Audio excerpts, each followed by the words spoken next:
दिनैनि गोदान भिडिअ'आव आरो फिन खेबसेबाव बरायफिनबाय।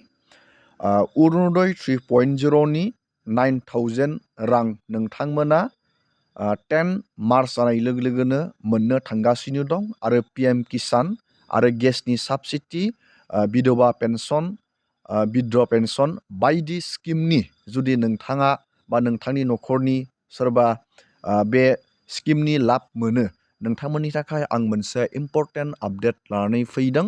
मानो होनोब्ला गोबांनियानो गभर्नमेन्टआ जुदि बेफोर स्किमनि रांखौ सोयो, गोबांनियानो बेंक एकाउन्टसिम राङा फैया। जोङो बेनि इम्पर्टेन्ट आपडेट लानानै फैदों। मानो होनोब्ला अरुणोदय 3.0नि रां सोनायावबो गोबांनियानो राङा हाबनाय नङा। 10 मार्चआव गभर्नमेन्टआ अरुणोदयनि 9,000 रां सोनो थांगासिनो दं। जोङो बे रां हाबनायनि मोनसे इम्पर्टेन्ट आपडेट सावरायगोन। बेनो जाहैबाय DBT, डाइरेक्ट बेनिफिट ट्रेन्सफार, आदारजों बेंकजों लिंक। जोङो बेनि आपडेटनि सायाव जोङो नायगोन। जुदि नोंथाङा दासिमबो आदारजों बेंकजों लिंक बानायाखै, मबाइल फनजोंनो नोंथाङा बोरैहाय आदारजों बेंकजों DBTखौ लिंक बानायनो हायो, जोङो बेनि सिस्टेमखौ नायगोन। मबाइल फनजोंनो दानिया नोंथांमोना हायो। आरो नोंथाङा नोंथांनि बे DBT लिंकखौ गुबुन बेंकनिफ्राय नोंथाङा दाबसे बेंकआव नोंथाङा लांनो हायो। हमना ला नोंथाङा स्टेट बेंकआव DBTखौ एक्टिभ खालामनानै लादों, नोंथाङा गुबुन बेंकआव लांनो सानदों। हमना ला आङो स्टेट बेंकआव लाया, आं सेन्ट्रेल बेंकआव लागोन बेनि DBTनि रांखौ, अरुणोदयनि रांखौ बा PmKisanनि रांखौ। नोंथाङा स्टेट बेंकआव बोरै लांनो, जाय बिथांमोना गोदानै DBTखौ एक्टिभ बानायनो सानदों, नोंथाङा बोरैहाय एक्टिभ बानायनानै लानो हागोन। जाय बिथांमोननिया इनएक्टिभ जानानै दं, दानिया मबाइल फनजोंनो 1 मिनिटनि गेजेरावनो नोंथांमोना हायो। बेनि प्रसेसखौ आं नोंथांमोननो देखायहरगोन। नोंथांमोनाथ' बयबो मिथिखायो, गभर्नमेन्टनि जिखि स्किमनि राङानो जा, अरुणोदयानो जा, PmKisanआनो जा, बायदि गभर्नमेन्टआव नोंथाङा गभर्नमेन्ट स्किमाव नोंथाङा जेसेबांखि एप्लाइ खालामनानै रां मोना, राङा खिन्थु नैबे DBT आदारजों बेंक बे लिंक थाब्लासो हाबो। जेरै PM आवास यजना बायदिसिना बेफोरनि राङा। दानिया जोङो नायगोन DBTखौ नोंथाङा मबाइल फनजों बोरैहाय एक्टिभ खालामनानै लानो हायो। गिबियावनो जोङो चेक खालामग्रोगोन बोरैहाय नोंथाङा नोंथांनि DBTआ नोंथाङा नैबेयाव नुनो मोनदों एक्टिभ, बेंक सेभिं स्टेटास, बे एक्टिभ, बेबायदि एक्टिभ दंना गैया, नोंथाङा बेबायदि बोरैहाय चेक खालामग्रोनो। आरो जुदि एक्टिभ गैयाब्ला नोंथाङा बोरैहाय एक्टिभ बानायनो, बा नोंथाङा बेंकखौ सोलायनो सानदों, आदार बे लिंक जानायखौ नोंथाङा सोलायनो सानदों, बोरैहाय नोंथाङा सोलायनो हागोन, जोङो बेफोर गासैबो आपडेटखौ नायगोन। जुदि नोंथाङा इन्टारेस्टेड, भिडिअखौ जोबजासे नायलांबाय थाबानो जाबाय। आरो बेफोरबायदिनो गोदान गोदान आपडेट, डिटेल स्किम, डिजिटेल खौरां जुदि नोंथाङा बर' रावै मिथिबाय थानो सानदों, चेनेलाव जुदि गोदान फैदों, चेनेलखौ साबस्क्राइब खालामबानो जाबाय। दानिया नोंथाङा नोंथांनि DBTआ मा बेंकजों लिंक जानानै दं, नैबेयाव बेंकनि नामखौबो नोंथाङा नुखागोन, बेंक नेम। जुदि नैबे बेंकखौ नोंथाङा सोलायनो सानदों, बेखौबो नोंथाङा हागोन। हमना ला आङो बे इउक' बेंकआव आङो PmKisan अरुणोदयनि रांखौ लाया, आङो गुबुन बेंक आंनि मोनसेयाव लागोन। बेबायदिबो नोंथाङा बानायनो हायो, 1 मिनिटनि गेजेरावनो हायो। दानिया नोंथांमोननो बिनि स्टेप बाय स्टेप प्रसेसखौ देखायगोन। दा आं नोंथांमोननो बेबायदि रां मोननो थाखाय नोंथांनि DBTआ बेबायदि एक्टिभ थानांगौ जायो। बेबायदि एक्टिभ, गोबांनियानो इनएक्टिभ जानानै थायो KYC प्रब्लेमनि जाहोनाव। जुदि नोंथांनिया इनएक्टिभ जानानै दं, नोंथाङा मा खालामनांगोन, आं बेखौ नोंथांमोननो खोथाबाय दं। आरो नोंथाङा बेबायदि एक्टिभ दंना गैया नोंथांनि DBTआ, आङो बेखौ नोंथांमोननो फार्स्ट खोथा हरग्रोनि। नोंथांमोननो मोनसे आपडेट खोथा हरग्रोनि, बेनो जाहैबाय नोंथांनि DBTआ मा बेंकजों एक्टिभ जानानै दं, एक्टिभ जानानै दंना गैया, इनएक्टिभ जानानै दं नामा। गिबियावनो जाय बिथांमोना अरुणोदय स्किमनि रां मोनग्रा, PmKisanनि रां मोनग्रा, बा मानिबा जाहोनाव रां मोनाखै सिलेक्ट जानानैब्लाबो, नोंथाङा बेबायदि चेक खालामनानै नायनो हागोन।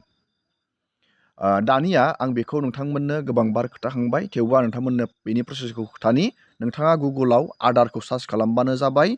माइ आदार पर्टेलाव नोंथाङा हारसिंनो अनलाइननो चेक खालामनानै लानो हायो। नोंथाङा नैबे फार्स्ट लिंकआवनो नोंथाङा क्लिक खालामनानै बेयाव नोंथाङा लेंगुवेजखौ सिलेक्ट खालामनानै लाग्रोबानो जाबाय। बेबायदि लेंगुवेजखौ सिलेक्ट खालामनानै बेबायदि बेयाव गेवगोन। आं नोंथांमोननो बेनि लिंकखौ डाइरेक्टयै भिडिअनि डिसक्रिपसनाव होखागोन। नोंथाङा लिंकआव थुबाथाय डाइरेक्टयै नोंथाङा चेक खालामनानै नायनो हागोन। दानिया नोंथांमोननो प्रसेसखौ देखायनि। नोंथाङा नैबे आदार सार्भिसाव नोंथाङा क्लिक खालामबानो जाबाय। आदार सार्भिसाव क्लिक खालामनानै नोंथाङा बेखौ पेजखौ बोखोनानै नैबे आदार लिंकिं स्टेटासाव नोंथाङा क्लिक खालामनांगोन बेबायदि। दानिया आं बेयाव क्लिक खालामबाय। दानिया नोंथाङा बेबायदि मोनसे पेजाव फैगोन। नोंथाङा गावबागावनि माइ आदार पर्टेलाव लगइन जानानै नोंथाङा चेक खालामनानै लानो हागोन। दानिया नोंथाङा नैबे लगइन अपसनाव क्लिक खालामनांगोन। आं नोंथांमोननो दा खोथा हरगोन नोंथाङा बोरैहाय नोंथांनि डिबिटिखौ नायनो एक्टिभ दंना गैया, इनएक्टिभ दं नामा बेखौ नोंथाङा नायना लाग्रोबानो जाबाय। आरो जुदि नोंथाङा चेन्ज खालामनो सानदों नोंथांनि डिबिटि लिंक थानाय बेंक एकाउन्टखौ, बेखौबो खोथाबाय दं। नोंथाङा भिडिअखौ नायलांबाय थाबानो जाबाय। आं दा नैबेयाव लगइनाव क्लिक खालामना होबाय। नोंथाङाबो बेबायदि लगइनाव क्लिक खालामबानो जाबाय। गोबाङानो मिथिखायो, जाय बिथांमोना मिथिया नोंथांमोननो खोथा हरबावनि। नोंथांनि माइ आदार पर्टेलाव बोरै हाबनो नोंथाङा। दानिया बेयाव नोंथाङा नैबेयाव नोंथांनि जास्ट नोंथांनि आधार नाम्बारखौ बहायबानो जाबाय। नैबे केपसाखौ नैबेयाव बहायनानै नैबे लगइन उइथ अटिपि आव क्लिक खालामनांगोन। नोंथांनि आधारजों जि मबाइल नाम्बारा लिंक दं बेयाव मोनसे अटिपि फैगोन। बे अटिपिखौ नोंथाङा साबमिट खालामना होबानो माइ आधार पर्टेलाव नोंथाङा हाबनो हागोन। आं दानिया बेयाव नोंथांमोननो प्रसेसखौ देखायनानै नेक्स्ट स्टेपखौ नोंथांमोननो खोथाहरनि। दानिया नोंथाङा बेबायदि गावबागावनि माइ आधार पर्टेलाव हाबनानै नैबे बेंक सेडिं स्टेटासाव नोंथाङा क्लिक खालामनांगोन। आं दानिया बेयाव क्लिक खालामनि। नैबे अपसनाव नोंथाङा क्लिक खालामबानो जाबाय। नैबे अपसनाव दानिया नोंथाङा बेयावनो नुनो मोनगोन बेंकनि नाम, मा बेंकजों नोंथांनि डिबिटिया एक्टिभ जानानै दं। नैबेयाव नोंथांमोना बेंक नुनो मोनदों आरो बेंक सिडिं स्टेटासा बेबायदि एक्टिभ खिथिनो नांगोन। दानिया नोंथाङा जुदि बेबायदि नोंथांनि बे माइ आधार पर्टेलाव आधार सिडिं नोंथांनि बे स्टेटासा बेबायदि खिथियाखै, नैबेयाव इनएक्टिभ खिथिदों, बा नोंथाङा नैबे बेंकखौ सोलायनो सानदों, नोंथांनि बेंकखौ सोलायनानै गुबुन बेंकआव नोंथाङा डिबिटिनि जि फैसा, बे फैसाखौ नोंथाङा लानो सानदों, अरुनदय जा PmKisanआनो जा, बेफोरनि दानिया नोंथाङा बोरैहाय बानायनो हागोन आङो बेखौ नोंथांमोननो खोथाहरनि। आरो जाय बिथांमोना गोदानै बानायनो सानदों डिबिटिखौ एक्टिभ, नोंथांमोनाबो बोरैहाय बानायनो बेनि गासैबो आपडेटखौ आं नोंथांमोननो खोथाहरनोसै। दानिया नोंथाङा डिबिटिखौ लिंक बानायनो थाखाय गुगोलाव नोंथाङा सार्च खालामनांगोन NPCI। नैबे लिंकआव थुनांगोन नोंथाङा। NPCI आव नोंथाङा क्लिक खालामनानै होनांगोन बेबायदि। दानिया NPCI आव नोंथाङा क्लिक खालामनाय लोगो लोगोनो बेबायदि मोनसे बेयाव पेज गेवगोन। नैबे कास्टमाराव दानिया नोंथाङा थुना होनांगोन। नैबे कास्टमार नैबे अपसन नुदों, बेयाव थुनानै नोंथाङा नैबेयाव नुदों भारत आधार सिडिं, नैबेयाव नोंथाङा क्लिक खालामनानै होनांगोन बे लिंकआव। दानिया बेयाव बेबायदि मोनसे पेज गेवगोन। नैबेयाव टाइम होदों 7 मिनिटनि गेजेराव नोंथाङा बेयाव लिंक बानायना नांगोन। नाथाय 1 मिनिटआवनो जायो बियो। नैबेयाव नोंथांमोना नुनो मोनदों आधार सिडिं, नोंथांमोना बेयाव क्लिक खालामनांगोन। दानिया बेयाव क्लिक खालामनानै नोंथाङा नैबेयाव नोंथांनि आधार नाम्बारखौ बहायनांगोन। आधार नाम्बारखौ नोंथाङा नैबेयाव बहायबानो जाबाय। जाय बिथांमोना गोदानै बानायनो सानदों, बा नोंथांमोना गोदान नोंथांनि बे बानायखानायखौ आलादा नोंथाङा बेंकआव लानो सानदों, जुदि नोंथाङा इउक' बेंकआव जुदि डिबिटिखौ एक्टिभ बानायना दोन्दोंमोन, दा नोंथांमोना इउक' बेंकखौ स्टप खालामनानै गुबुन बेंकआव नोंथाङा जुदि लानो सानदों, नोंथांनि बेंक एकाउन्टआव बेबायदि केसफोरा नैबेयाव हागोन। दानिया नोंथाङा नैबेयाव नोंथांनि आधार नाम्बारखौ बहायबानो जाबाय। आधार नाम्बाराव नायनानै दानिया नैबे रिकुवेस्ट फर आधार, नोंथाङा नैबे सेडिंआव नोंथाङा क्लिक खालामनो नांगोन। बेनि उनाव नैबे सिलेक्ट इउआर बेंक, नोंथाङा मा बेंकजों लिंक खालामनो सानदों, नैबेयाव नोंथाङा नोंथांनि बेंकखौ सिलेक्ट खालामनांगोन। गोबां बेंकआनो फैबाय बेयाव। स्टेट बेंकआबो फैबाय। नोंथांमोना नैबेयाव नुनो मोनदों स्टेट बेंक। नैबेयाव नोंथांमोना नुनो मोनदों स्टेट बेंक। बेयाव बिदि क्लिक खालामबानो जाबाय बेंकखौ। दानिया नैबेयाव नोंथांमोना एसे नोंथाङा मोजाङै नायबानो जाबाय बेखौ। जुदि फ्रेश बे डिबिटिखौ नोंथाङा गोदान एकदम फ्रेश बानायनो सानदों, आगोलाव जेरावबो बानायाखै, नोंथांमोना नैबे फ्रेशआव क्लिक खालामबानो जाबाय। नैबे मोनसे अपसना जाहैबाय जुदि नोंथांनि बेंक एकाउन्टआ मोननै, बे आगोलाव जुदि नोंथाङा डिबिटिखौ एक्टिभ बानायना दोनखादों, बेखौ नोंथाङा गुबुन बे मोनसे बेंकआवनो लांनो नोंथाङा नैबेयाव क्लिक खालामबानो जाबाय।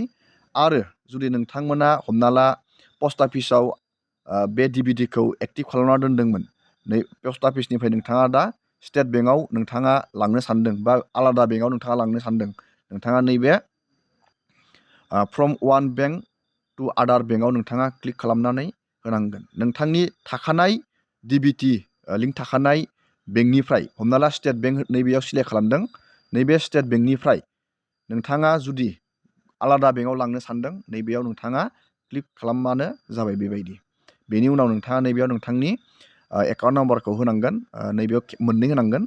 बेनि उनाव नैबे बक्सखौ नोंथाङा फरायनानै बेयाव टिक होनानै नैबे केप्साखौ बहायनानै, नैबेयाव केप्सा लिरनाय दं, नैबे बक्सआव बहायनांगोन केप्साखौ। बेनि उनाव नोंथाङा साबमिटआव खालामनानै मोनसे OTP फैगोन। OTP फैनायनि उनाव नोंथांखौ खेबसे सोंबावनाय जागोन, नोंथाङा बेखौ बानायमारगोन ना मारा, बेबायदि सोंबावनाय जागोन। नोंथाङा कनफार्माव थुबानो नोंथाङा 1 मिनिटनि गेजेरावनो नोंथाङा DBTखौ एक्टिभ खालामनानै लानो हागोन बा ट्रेन्सफार खालामनो हागोन। दानिया नोंथाङा रोखा जाबाय। दिनैनि भिडिअखौ आङो बेखिनियावनो फोजोबबाय। नोंथांमोना जुदि भिडिअखौ नायनानै मोजां मोनदों, लाइक खालामबानो जाबाय। एसेनोसै दिनैनि भिडिअआ।